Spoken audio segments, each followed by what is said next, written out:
prababička Anna Tučková, které se říkalo Dula, byla výjimečná osobnost. Když zemřela, byly mi jen 3 roky. Mé vzpomínky na ní jsou mlhavé, ale každý rok se mi vrátí, když obracíme kalendáře a vykoukne na mě fotografie, kde mě prababička drží v náručí jako malou holčičku. Jsem ráda, že v rodinných archívech jsou zachyceny její vzpomínky, které jsou pro mě svědectvím nejen o jejím životě, ale i o životě společnosti. Děsivé události 20. století velmi silně zasáhly. Její rodinu neminul ani holokaust. Pocházela ze smíšené rodiny. Maminka byla židovského původu a tatínek byl moravský katolík. Jakožto novinářka po sobě zanechala vzpomínku na temné období antisemitismu, které vyvrcholilo 2. světovou válkou. Nazvala ji Byla jsem míšenkou 1. stupně.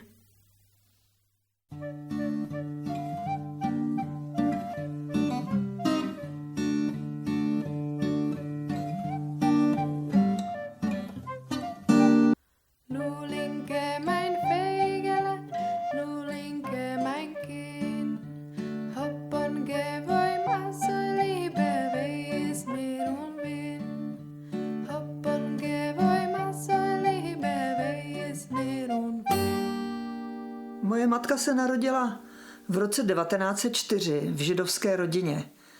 Můj dědeček, Robert Rlev, byl sládkem v pivovaru Černá Hora, to je blízko Brna, a mluvil bezvadně česky a chodil, jak se tradovalo, v čamaře. Moje babička Hermína byla Fischerová z Mikulova. Tam byla tehdy poměrně rozsáhlá komunita, synagoga, hřbitov.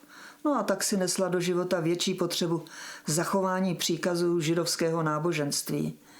Mého dědečka poznala jednu neděli, když s oběma sestrami korzovali na peroně Břeclavského nádraží. Dědeček vystupoval z vlaku a měl přes ruku kostkovaný plét, aby se na dlouhé cestě z Brna do Břeclavy nenachladil. A já měla šaty barvy lila a lila slunečník, jak vzpomínala vždycky na tento rozhodující okamžik ve svém životě. Když se vdávala, tak jí ostříhali vlasy a pak už celý život chodila v paruce. Mluvila takovou německo-česko-jidiš hatmatilkou a když se jí něco líbilo, rozpřáhla krátké ručičky a volala Výjofe!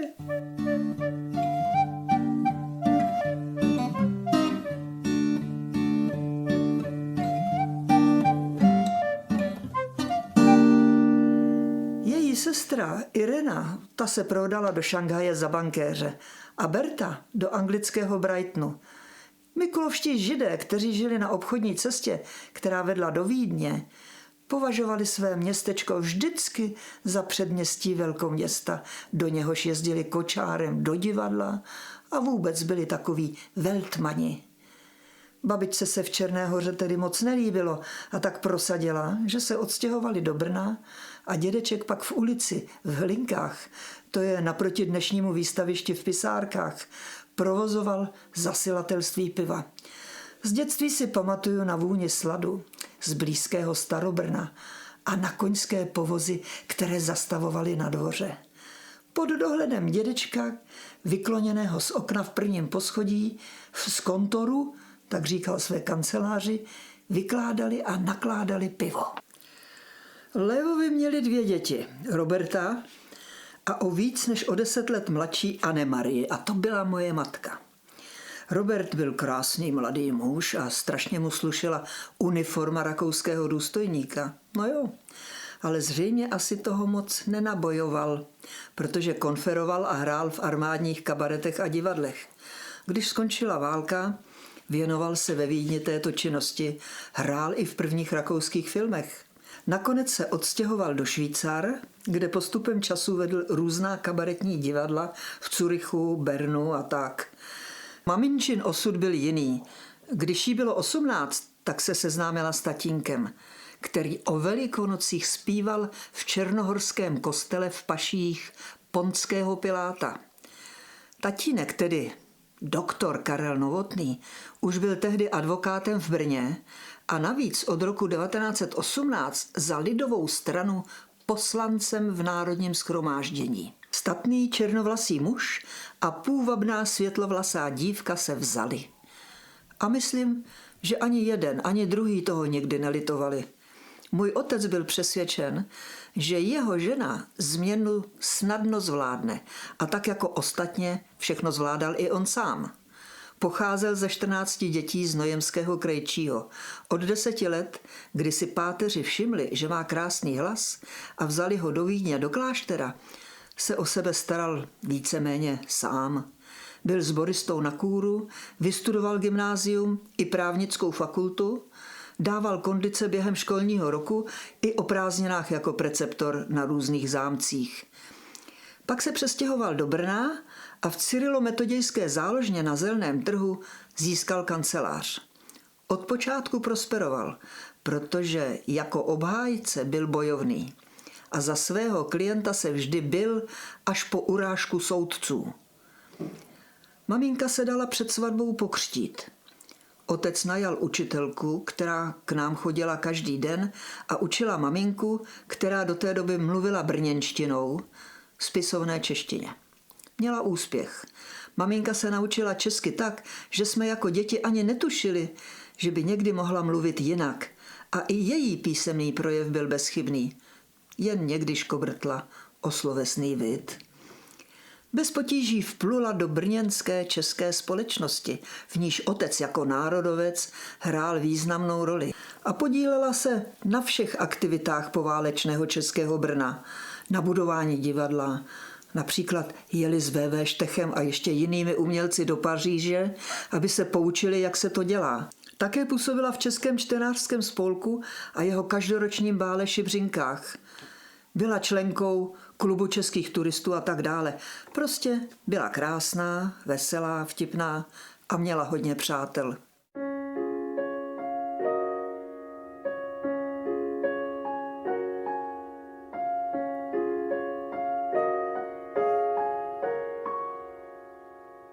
Já jsem se narodila v roce 1923 a 3 roky po mně bratr Karel. Žili jsme celkem šťastně a v té době jsme ani nezaregistrovali, že polovina naší rodiny je židovská. Vždyť dědeček s babičkou chodili každý rok na štědrovečerního kapra k nám, na Bílou sobotu, na velikonoční šunku a my zase k ním do pisárek na skvělý šoulet s husí pečínkou anebo naplněnou rybu. A dědeček s námi dělal všelijaká alotria a babička, živá jako rtuť, ho neustále brbentít skárala. Ab Robert! Dovedla udělat ze všeho svátek. I pro svou vnučku prostírala sněhobílý ubrus a servírovala na míšeňském porcelánu.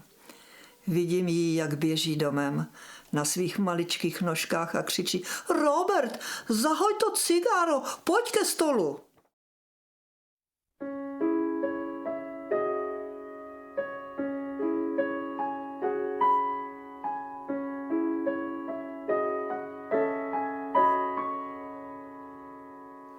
Rakouský Anschluss, to byla předzvěst toho, co brzo následovalo u nás.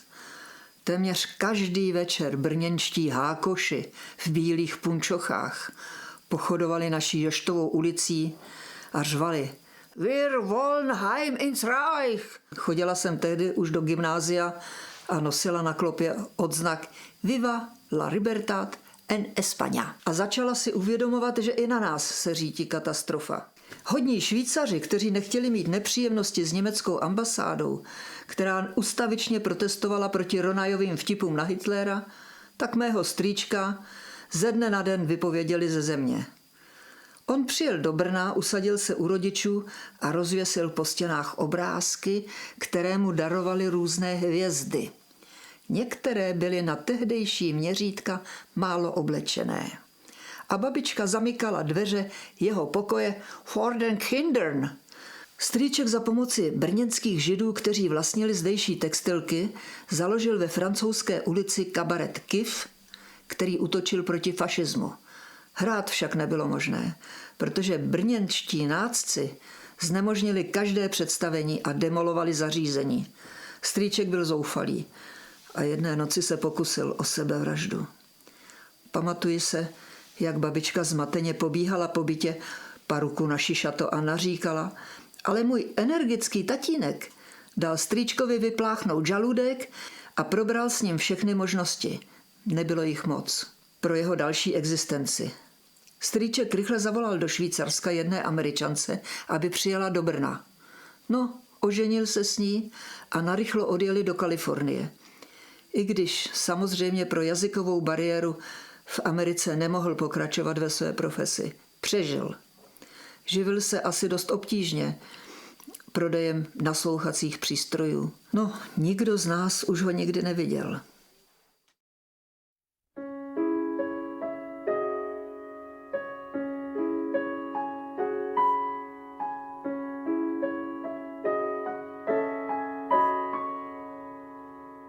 To ráno, když bylo Československo obsazeno a po Ještově ulici pochodovali oddíly Wehrmachtu, jsem viděla svého otce poprvé plakat.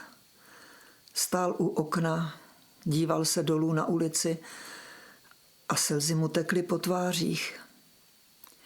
Pak sedl k psacímu stolu a napsal svou výbornou němčinou protestní dopis. V němž dovozoval, že okupace republiky odporuje mezinárodnímu právu. Poslal jej do Berlína, ale nikdy nedostal odpověď. Po přijetí takzvaných židovských zákonů se moje maminka stala Annou Sárou Novotnou a ve svém pracovním průkazu měla uvedeno, že žije ve společné domácnosti s tatínkem A, Árijcem a dětmi M a I, což znamenalo Mischling ersten Grades, míšenec prvního stupně. V září 1941 si moje elegantní a krásná maminka na své šaty z modelového domu Fémina musela přišít hvězdu. Zpočátku bylo pro ní těžké chodit s tímto cejchem brněnskými ulicemi, kde ji každý znal. Můj otec byl jak svým původem, tak založením plebejec a velká gesta mu byla cizí, ale teď řekl mamince, že se nemá zač stydět, zavěsil se do ní a s hrdým čelem se s ní prošel celým Brnem. Maminka pak přestala hvězdu schovávat za podlouhlou taštičku psaníčko a ukázalo se, že české Brno jí většinou manifestačně projevovalo své sympatie. Sotva vyšla z domu, běžel k ní profesor Černušák, který bydlel naproti, aby ji pozdravil. Na Českou ulici jsme potřebovali nejméně půl hodiny. Z papírnictví vybíhala paní Bohanesová, z drogerie paní Tachovská a z knihkupectví Barvič a Novotný a jiný známí a všichni chtěli mamince potřást rukou. Abych však neidealizovala, byli samozřejmě tací, kteří přešli na druhý chodník, aby se s ní nesetkali, ale nebylo jich mnoho. Přišít hvězdu si musela i babička. Dědeček naštěstí už nežil, zemřel rok předtím na rakovinu jazyka a tak doplatil na svá cigárka. Babička hvězdu nosila pod svými krajkovými kapesníčky, které si ve své roztomilé pošetělosti našívala do výstřihu, aby si paní Pašké v kavárně myslela, že má krajkové prádlo. S tím však byl rázem konec, když babička pod cenou prodala dům v Hlinkách a stěhovala se do malého bytu na brněnském předměstí. I tam však brzy nežila sama, neboť k ní nastěhovali jinou židovku, která přišla o byt. Nakonec je obě nacpali do bytu na Nové ulici, kde žilo nepředstavitelné množství lidí. Pokoje v uvozovkách byly rozděleny skříněmi, dekami a prostěradly, aby rodiny měly aspoň svůj koutek. Babička, která celý život škrobila dečky a záclony a utírala každé smítko, tu strádala. Přestala mluvit, seděla na židli a dívala se do zdi. To nejhorší však teprve mělo přijít. Když začaly první registrace na transporty, nedělal si můj otec žádné iluze. Obešel své klienty, které předtím pomáhal rozvést s jejich židovskými ženami. Šlo většinou o lékaře, kteří kvůli svým ženám přišli o pacienty na pokladnu. A také o státní zaměstnance, kteří byli vystaveni různým šikanám. Otec jim všem nabídl, že se přičiní o obnovu soudního řízení a že dokáže, a že se rozvedli v pominutí smyslů a že chtějí rozvod zrušit. V několika případech se to povedlo, protože čeští soudci mu šli na ruku. Chápali rovněž, že by ženy byly vydány na milost a nemilost.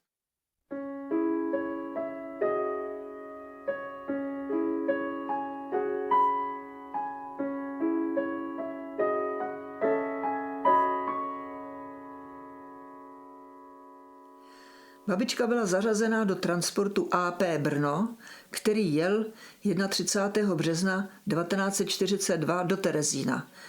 Bylo jí téměř 70 let a měla jsem dojem, že si snad ani neuvědomuje, co jí čeká. Do malých kastrůlků si usmažila máslovou jížku. Budu jí potřebovat do polévek. Jistě to nebudou dělat na másle. A přinesla jsem jí svůj lyžařský svetr, chtěla mi dát své zbylé šperky, ale tatínek to nedovolil. Chodila se svými brilianty do kavárny brněnští Němci, SSákem se stal i její zahradník z Hlinek, jistě vědí, že je má a nestálo by to za to. Ať je tedy raději odevzdá, jde přece o život a ne o majetek, řekl. Mrzelo jí to, na prstýncích i náušnicích jí vždycky záleželo. Šla jsem s ní k Zamlštele, nemohla jet tramvají a ve svých malých ručkách by zavazadla neunesla ani v lepších dobách. Byla to cesta na Kalvárii. Neustále jsme se zastavovali a babička zase brebentila jako kdysi. Když jsme však došli k vratům školy, kde byli Židé koncentrováni, babička najednou zmlkla, podívala se na mne svýma fialkovýma očima, které vždycky všichni obdivovali.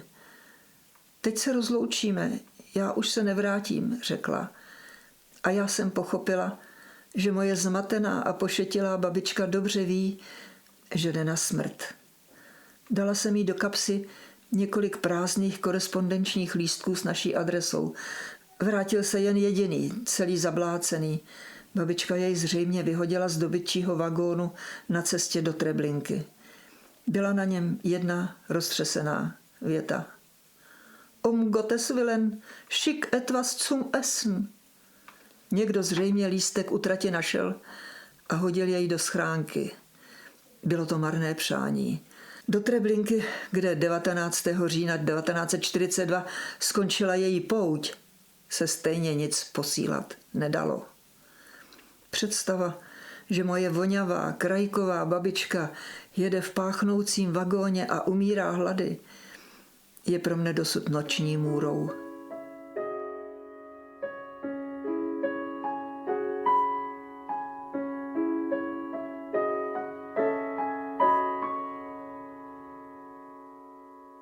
Zatímco jeden příbuzný za druhým z Brna, Mikulova, Bzence, Miroslavy mizel v propadlišti transportů, maminka zatím byla ušetřena. Byla s řadou manželek árijských mužů zařazená do takzvané puckolone, čistící čety, a dostávala od židovské obce příkazy, kam má jít uklízet v pracovním oděvu. Ty příkazy se zachovaly. Někdy jsou psány česky, někdy německy a někdy byly posílány i telegraficky. Šlo vždycky o úklid domácností, většinou po malířích, a na příkazech je někdy uvedena nejen ulice a dům, ale i jméno Němců, kteří si od těchto židovských otrokyň zadarmo nechávali umývat okna, leštit parkety, cídit záchody. Stávalo se, že pořádku milovné Němky nebyly spokojeny a stěžovaly si. Puckolone dostala od židovské obce přísné napomenutí a byla do bytu poslána znovu. A o tom si maminka schovala doklad.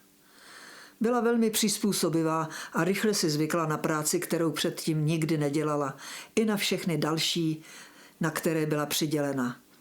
V textilce na Cejlu, v cihelně v Bohunicích, i na statku v Podolí, německy Kričn, kam byla spolu s ostatními poslána na několik měsíců.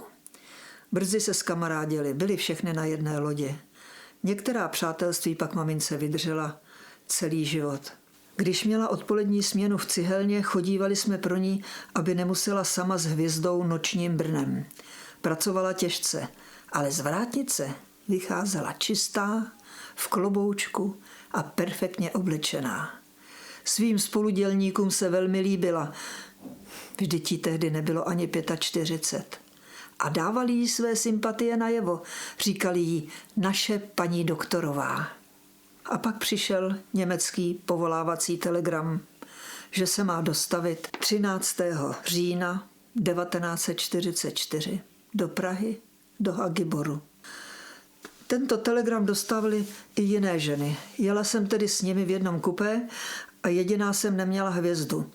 Pamatuji si, že moje krásná maminka si na cestu oblékla modrý kostým s hnědým perziánovým límečkem a že celou cestu se v kupé ozýval smích. Uměla jako její bratr skvěle vyprávět vtipy a nepřipustila, aby ženy naříkaly. Holky, musíme vydržet, válka už brzy skončí. Šli jsme potom pěšky na Vinohrady do Hagiboru. Maminka nechtěla riskovat nacistické insultace v tramvaji a navíc se chtěla projít Prahou, kterou jsme kdysi za mírových dob spolu objevovali. Vzpomínáš, jak jsme seděli nad Vltavou v Mánesu a jedli zmrzlinu? Až to skončí, půjdeme spolu k Lipertovi. Došli jsme k bráně Hagiboru a tam jsem jí i z bagáží musela odevzdat. Vítr zpívá v korunách stromů tu smutnou píseň plnou touhy. Chceme domů, jen domů. A ten čas je tak dlouhý, kdy čekáme na splnění našeho vroucího přání a snad tak budem čekat do skonání.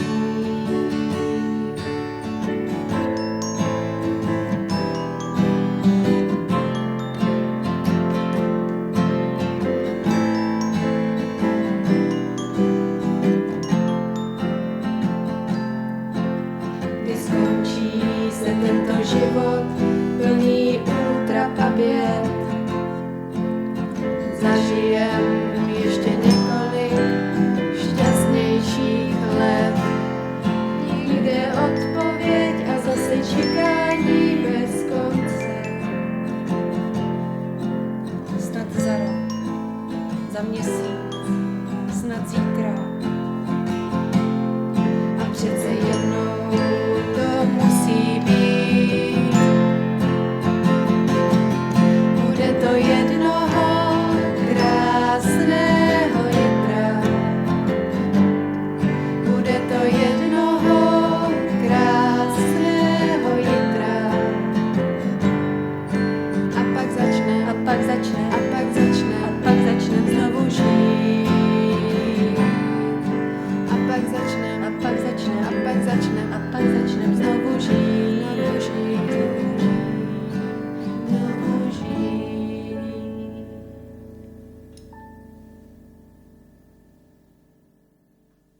Brzy dostal předvolání do transportu do pracovního tábora můj bratr, který se právě dožil 18 let. Byl to podnikavý hoch a zmizel, aniž otci a mně cokoliv řekl. Gestapo ho přišlo hledat k nám do bytu, vyházeli všechno ze skříní i celou knihovnu. A byli překvapení, když v ní našli celou řadu komunistických brožur z první republiky.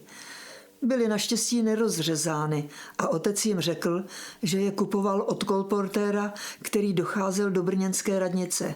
Měl 7 dětí a tak ho tím trochu podporoval. Bratra nakonec našli na přehradě, kde se skrýval v boudě na loď, a odvezli ho do Kouniček. To byla kolej, která se stala nacistickým vězením. Otec se tam vypravil a svým obřím hlasem žádal. Později mu spoluvězni vykládali, že ho slyšeli až do cel, aby si napustili. Bratr se domů nevrátil, jel rovnou do tábora Klettendorf, kde přežil až do chvíle, kdy se do blízkosti přesunula východní fronta. Pak utekl. Pěšky se dostal do protektorátního Slezska a pracoval u jakéhosi německého sedláka. Byl to slušný člověk a otci poslal dopis, aby se herr doktor o syna nebál, že se vrátí po válce. Moje osudy byly složitější. Po maturitě jsem nastoupila do pojišťovny Riunione Adriatica jako písařka. Její ředitel Říha měl také za ženu židovku a tak nad míšencem 1. stupně přimhouřil oko. V pojišťovně pracoval jako právník doktor Richard Mácha. Podílel se na vydávání komunistických letáků a tak jednoho dne vtrhlo do pojišťovny gestapo, všechny nás postavilo čelem ke zdi s rukama nad hlavou. Ríšu odvedli, byl později popraven v pangrátské sekirárně a zachoval se jeho krásný dopis na rozloučenou. Všichni zaměstnanci byli podrobeni zkoumání. Den na to jsem byla dána k dispozici pracovnímu úřadu. Úřednice, která si zřejmě neuvědomovala, jakou mám kádrovou skvrnu, mě poslala do jakési Verbindungsstelle Forschung, která žádala pracovní sílu ovládající češtinu a němčinu slovem a písmem. Dlouho jsem tuto Verbindungsstelle měla jen jednoho zaměstnance, a to šéfa, hledala, než jsem objevila, že sídlí na české technice, která byla přirozeně jako všechny české vysoké školy v té době zavřená. Verbindungsstelle tu fungovala jako spojující článek mezi výzkumnými ústavy techniky a německými ústavy v říši. Vedl jí doktor Oskar Macik, brněnský Němec, bývalý tajemník brněnského textilního průmyslu, který patřil kdysi většinou Židům. Znal dobře mého otce a taky byl věřící katolík. Zaměstnal mě jako člověka, jehož mu poslal Arbeitsamt, a byl dokonce rád, že mě tam má. Každé ráno mi podal ruku a zeptal se: Was hat gestern Berominster gemeldet? Poslouchali jsme denně zahraniční rozhlas a tak jsem ho vždycky informovala. Děsil se toho, co nacisté páchali. Jeho přátelé mu rovněž z různých front referovali, co se dělo v Jugoslávii a v Sovětském svazu. Měl 6 dětí a měl strach, jak to všechno skončí. Práce tam byla minimální, žila jsem tam v úzkém kontaktu s českými výzkumníky až do chvíle, kdy Macik udělal chybu. Poslal mě pro noviny, které měl objednány v trafice na Joštově ulici. Trafikant, nyní funkcionář SA, mě znal od kočárku a tak ihned udal gestapu, že míšenec 1. stupně pracuje v tak důležitém podniku. Hned druhý den jsem byla předvolána do právnické fakulty. Otec se zhrozil, všichni se se mnou loučili, já jsem však naštěstí byla mladá, hloupá a bezstarostná. Možná ovšem, že mě to zachránilo. Úředník gestapa si patrně řekl, že takové tele nemůže provádět špionáž v německé vědě a navíc jsem měla potvrzení, že mne tam nadirigoval Arbeitsamt. Do Verbindungsstelle jsem se ovšem už nevrátila. Macigovi se podařilo prokázat, že o mém míšenectví nevěděl a moje věci mi poslal poštou. Opět jsem pochodovala na Arbeitsamt, který mě tentokrát poslal jako dělnici do textilní firmy Rutex Jindrová na Cejl. Zápasila jsem s papírem a špagáty 2 dny a pak mistr zavolal šéfa, že přece potřebuje písařku. Šéf byl před časem v nacistickém kriminále a aby jeho podnik vůbec mohl existovat, zaměstnával jistého Bellera, gestapáka, který si na prvního jen chodil pro peníze. Měl ovšem osobní zájem, aby písemnosti byly v pořádku, a tak souhlasil, abych za dělnickou mzdu dělala korespondentku.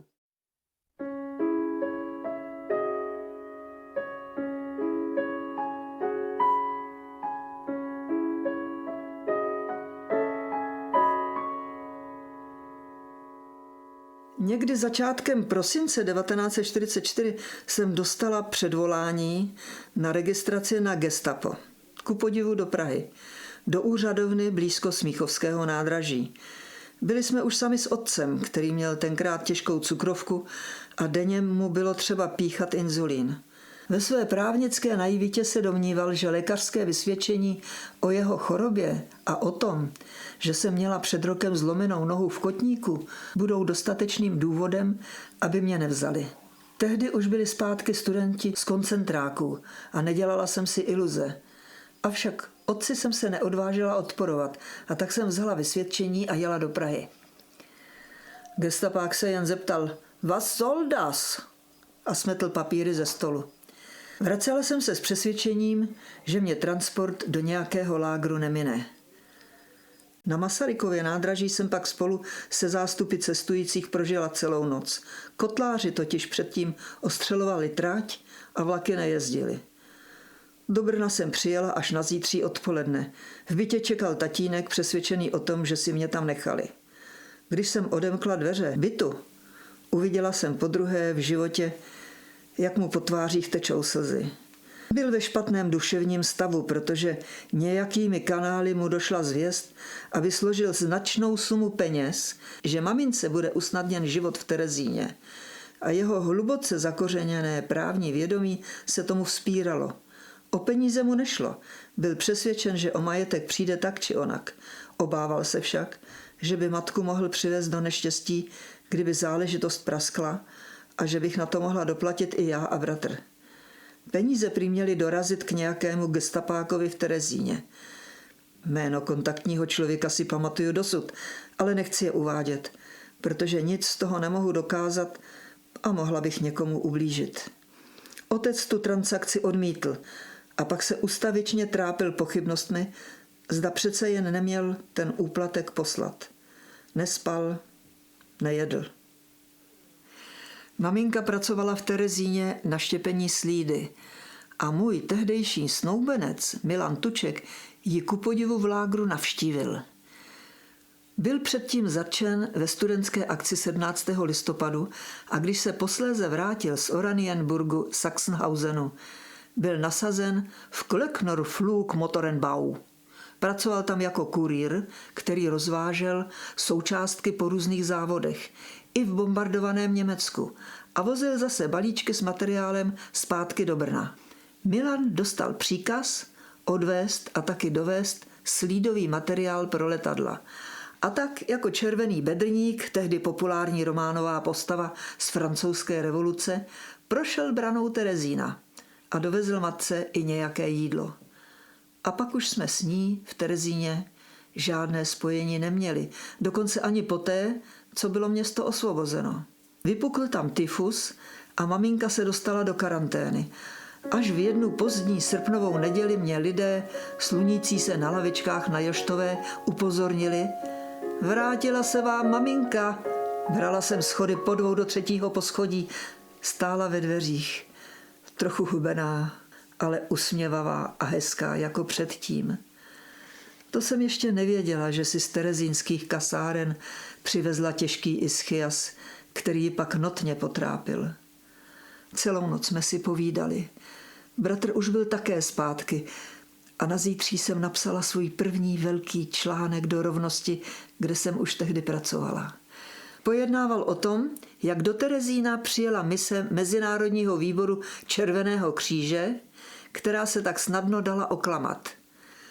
Vězni předtím drhli chodníky rejžákem a děti se učili, aby řekli schon wieder Schokolade, když jim usměvavý esesák nabízel čokoládu.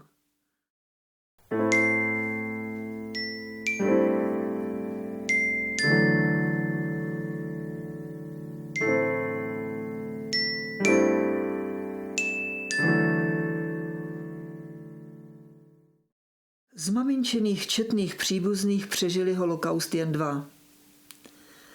Bratr Robert v Americe a bratranec Hans Abeles Artner, který měl kdysi konzervárnu zeleniny na Jižní Moravě a včas emigroval do Anglie. Léta pak prostřednictvím Mezinárodního červeného kříže hledal po světě svou rodinu. Snad to byl zázrak, že v 70. letech konečně objevil maminku a mohl se s ní sejít ve Vídni. Za železnou oponu rozhodně přijet nechtěl. Tatínek zemřel na začátku roku 1950 a maminka 8. září 1981, téměř 77letá.